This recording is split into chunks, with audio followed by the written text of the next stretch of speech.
Okay,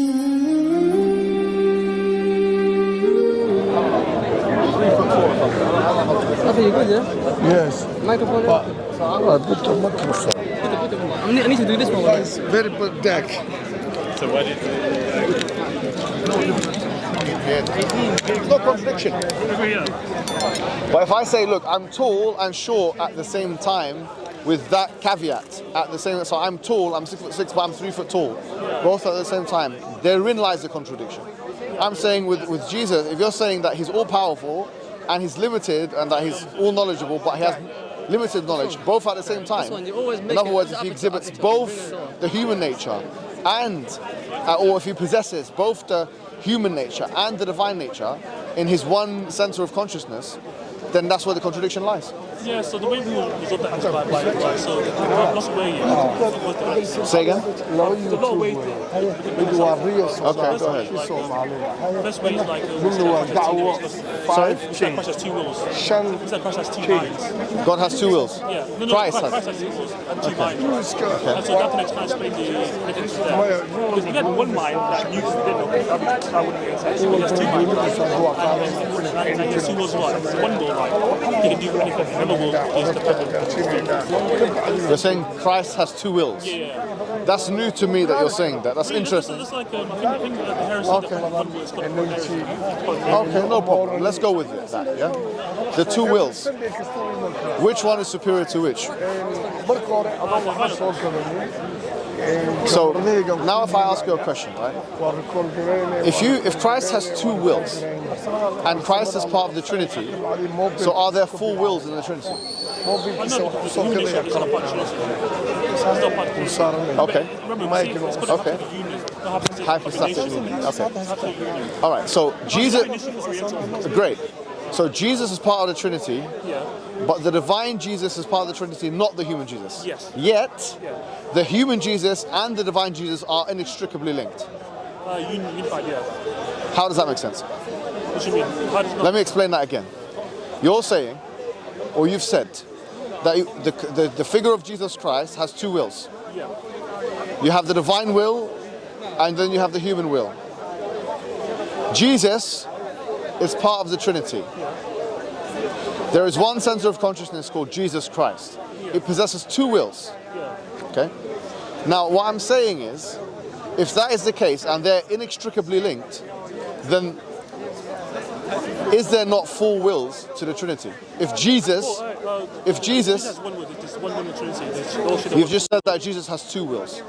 Yeah, but the will of the divine side is the will of the Trinity. That's the Trinity's one will. That's the divine side has that one will. So is the human side irrelevant In what sense?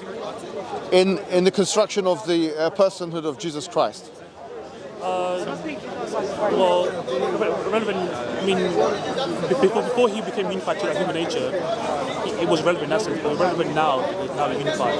I don't know what you mean by irrelevant. Okay. Like he can exist without it. Yeah, if you mean like that. If Jesus Christ became unified with a human nature, then the fundamental nature of the Trinity, which is that you have the Father, the Son, and the Holy Spirit, that must have changed.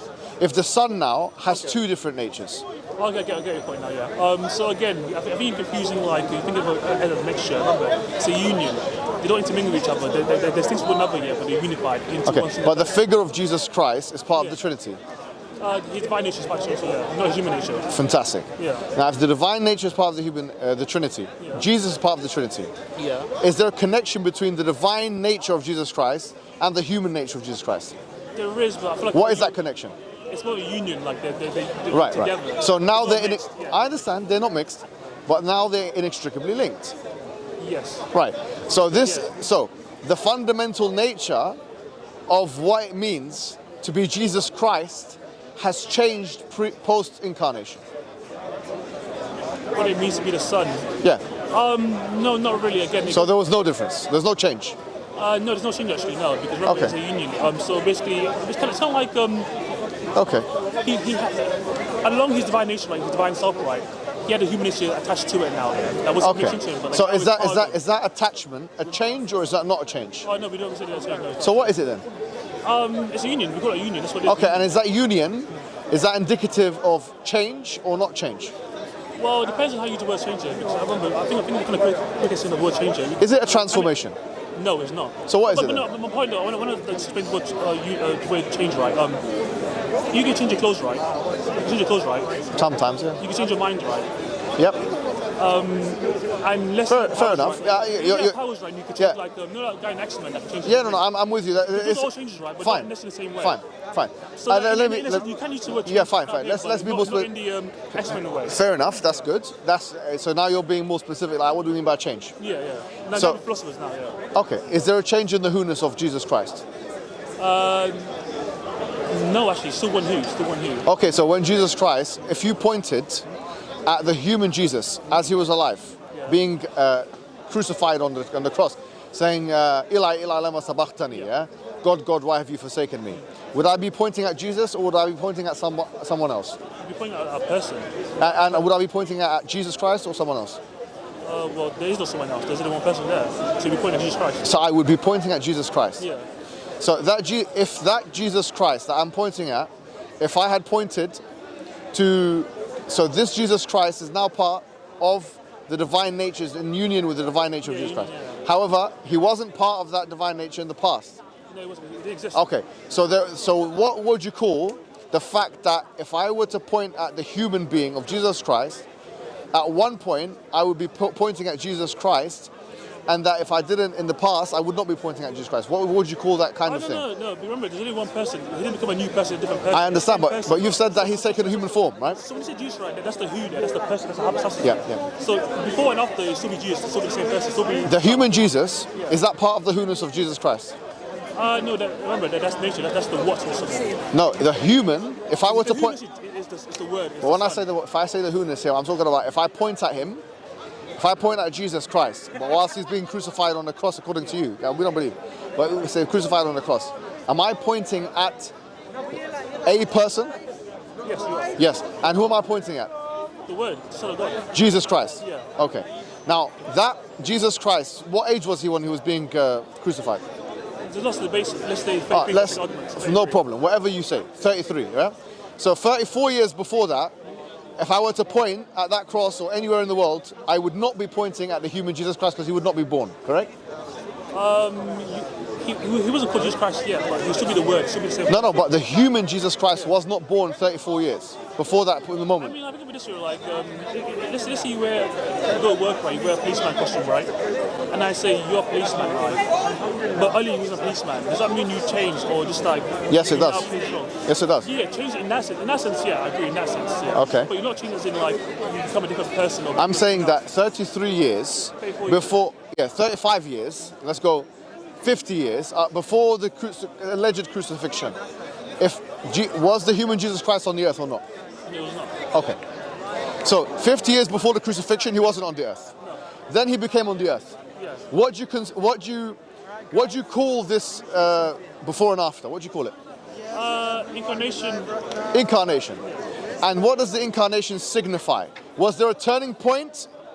Did it signify some turning point or not? It signified the union between a created human nature to the divine nature, and it was expressed in the one hypostasis of Christ.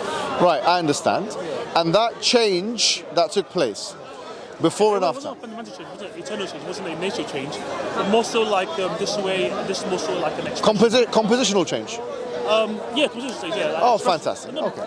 no, That's no, all. Yeah. Now we get into like kind of early church Christology, but to make it simple, expression. We can express differently. Well, it's more. Early expressed solely by divine nature. After the incarnation, it can be expressed through a human and divine nature. It's not just expression. Yeah. Because if I were to point at the Jesus Christ 35 years after that point, or when he was on the cross, say, if I were to point at him, I'd be pointing at, if I say, who's that? Would that be an unintelligible proposition? If there was someone on the cross, I'd say, who's that? And the if, word of God, Jesus Christ. yeah, great. So you would answer it. Yeah. Good. So the who-ness of Jesus can be expressed in a different way. Define who-ness. When you say who, right, you're talking about the person or the nature. Because the person didn't change. The person was same before and after. That's what I'm saying. Whatness changed. What I'm saying here is The that way was changed. no. I'm talking about the person. I am actually Oh talking yeah, about. so yeah, same. Before we just called. Well, here's what I'm saying. That's why I'm debating with you right now. Yeah. Because I'm saying that if I was to say, if the Jesus Christ was there, and I were to point at him and I say, who's that? Or someone said, who's that? And he pointed at him and he was alive, walking in the earth. I'm saying, is that an unintelligible question or is it an intelligible question? Intelligible question, yeah. It's an intelligible question. Yeah. And can it be answered? Of course, yeah.